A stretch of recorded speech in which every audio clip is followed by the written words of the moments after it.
Hello, dear friends. Welcome to our channel. I wish you moments of joy and relaxation as you watch and listen to this video. I'm always here to share with you the many aspects of life and health that truly matter. Thank you for being here. If you feel moved or connected in any way, please leave a comment below the video. It lets me know you're out there, and your presence gives me the motivation and energy to continue creating meaningful, helpful content for you. Thank you from the bottom of my heart. Why do most older adults struggle to live past 85?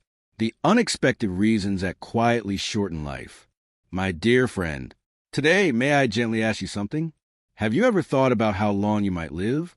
Not just a number, but a journey. Will you still wake up each morning to birdsong? Will you watch the sunrise through a familiar window? Will your heart still stirs at the sound of your grandchildren's laughter?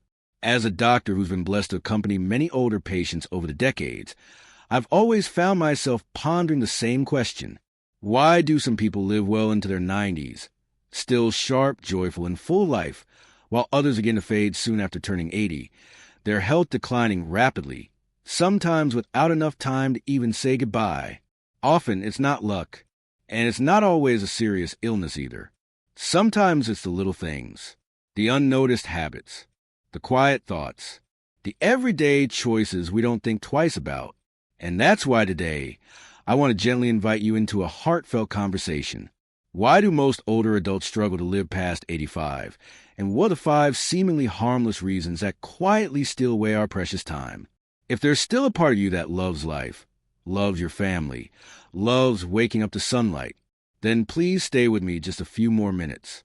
Because maybe, just maybe, a few small changes starting today could give you many more beautiful tomorrows. So stay tuned. Stay with me until the end, because what I'm about to share might help you understand why reaching 85 is so rare and how you can change that. Don't skip this. The sooner you understand, the sooner you can take charge of your health and your future. 1. Losing the will to live. My dear friend, if I may, as a doctor who has spent over 30 years caring for older adults, I'd like to gently ask you something. When was the last time you woke up in the morning with a sense of excitement, eager for something in the day ahead? I don't ask to make you sad. I ask because I've seen this in so many of my patients, parents, grandparents who once lived with such deep meaning, who gave so much to their families, and then one day they began living just to get through the day. It's not that they stopped loving life, but slowly, the things that gave them purpose began to fade. There was no more work to keep them busy. No one who truly needed them first thing in the morning. No spark that made their heart beat a little faster, like it used to. And you know what? That's often when life begins to quietly slip away. Not from illness, but from the stillness of the soul. Today, I want to open a new chapter with you. Started with something that may seem small, but is perhaps the most important of all. The desire to live with purpose, to have something to look forward to each day. All it takes is one simple joy. A few minutes tending to your plants, a good book, try a new recipe, or just waiting for that afternoon call with your grandchild. You see, joy is nourishment for the heart, and a joyful heart keeps on living, genuinely, beautifully. 2. Lack of gentle daily movement. My dear one, may I ask you this? Have you gone out for a little walk around your garden recently? Or simply stood at your front porch and taken a deep breath of the morning air? I know, as we age, many of us start to think, I'm old now, I should rest more. And so we sit more, lie down more, thinking it helps us conserve energy. But in truth, that lack of movement is quietly draining our health. I've seen it in so many patients. They were once strong, alert, independent, but with too little movement, their muscles weakened, they became dizzy, prone to falls, and gradually, they lost their ability to care for themselves. Our bodies are like a flowing stream. When in motion, the water is clear and full of life. But when left still too long, the water becomes cloudy, the stream dries up. That's why I always encourage. You don't need to do intense exercise. You don't even have to go far. Just 15 to 30 minutes each day, a gentle walk around the house, stretching your arms, or simply making yourself a cup of tea. That too is movement. What matters isn't how far you go. It's that you're still moving. Every step you take, every little stretch is a tender message to your heart. I'm still here. I still love life. And I'm not done yet. 3. Losing connection with others. My dear one, may I ask you something from the heart? When was the last time you picked up the phone and called an old friend? Or the last time you sat down and truly shared what was in your heart with someone?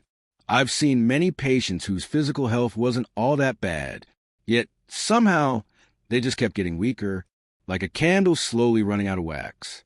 And the part that aches me the most isn't that they lack medicine or food. It's that they lack someone to talk to.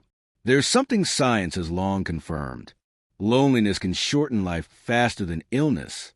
When there's no one to share with, no one to open up to, no one to listen to your stories, the soul begins to dry up.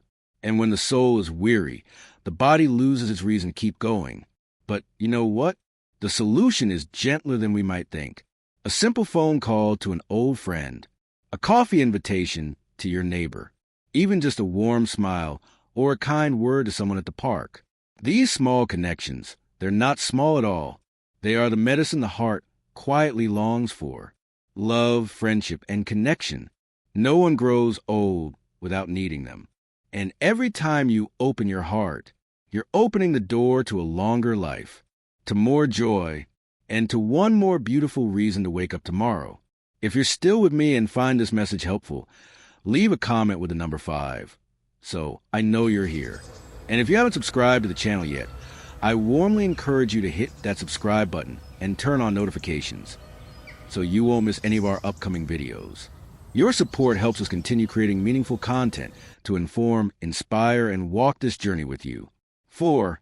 Sleep, the forgotten healer. My dear friend, how did you sleep last night? Have you ever found yourself lying in bed, staring at the ceiling, unable to fall asleep, only to wake up the next morning feeling drained, groggy, as if you hadn't truly rested at all? Over the years, I've had many older patients tell me, "Doctor, I'm old now. It's normal to sleep less, to not sleep deeply anymore." But you know something? Sleep is never something we should simply accept losing.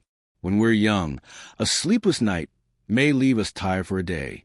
But as we age, chronic poor sleep can weaken the heart, impair memory, and slowly sap away our energy and spirit. Sleep isn't just a pause. It's the time when our bodies heal, our brains reset, and every little cell inside us quietly renews itself. So if you often wake in the middle of the night or find it hard to fall asleep, please don't just see it as part growing old.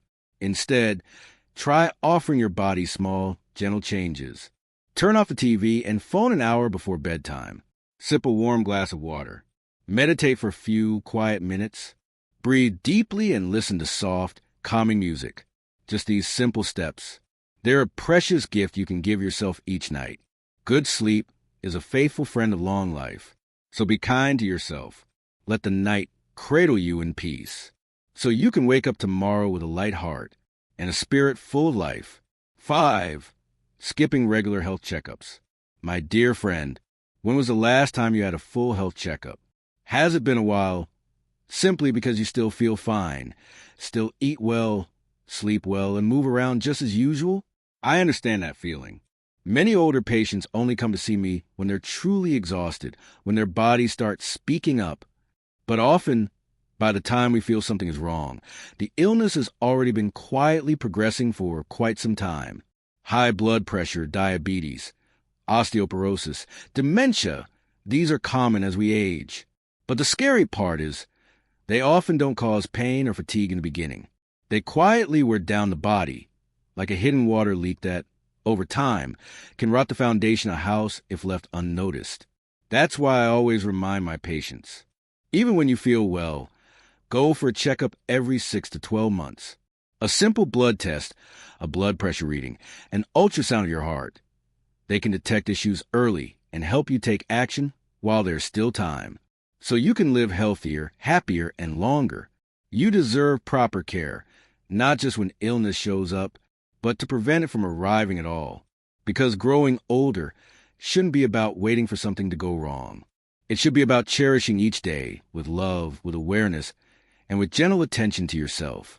My dear friend, can you see now, longevity isn't just about genes or fate. It's woven from the quiet choices we make each day. Whether you smile in the morning, take a walk, call a loved one, or simply listen to your body with kindness. I've met patients at 85, even 90 years old, still bright-eyed, joyful, and full of life, not because they were free of illness, but because they lived proactively. They cherish life. They love themselves. And I believe you can too. If today you choose to love life a little more, to take care of yourself a little more, then who knows? Maybe turning 85 won't be the end of the story, but just a soft pause, a comma that opens a door to a new chapter, one filled with peace, depth, and happiness like never before. Thank you for spending this time with me. If you found this video helpful, please tap like, share with your loved ones, and subscribe to this channel so you don't miss future videos, gentle, practical, and filled with love. I'm Dr. Michael, and I wish you good health, deep peace, and many more years surrounded by those who love you. Until we meet again in the next video.